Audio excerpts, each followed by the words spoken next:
How to fix League of Legends failed to launch something unusual happened error. So the first thing you'll need to do is right click on the start button and open up the run, and here type regedit like this and press enter, and this should open up the registry editor. Now you will need to navigate to this path here, which is computer, H key local machine, software, Microsoft, Windows NT, and current version. And inside the current version folder, you should find a folder called image file execution options.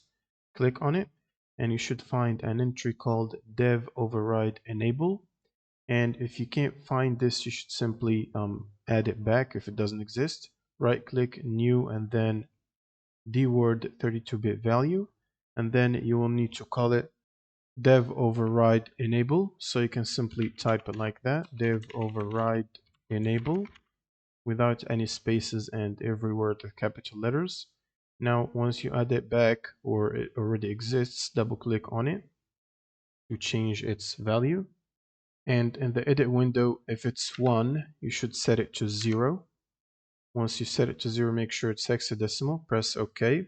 Now if it is 0, you should restart your computer. And after you restart your computer, you should open up League of Legends Riot Client, and that should fix the error. Thanks for watching and subscribe.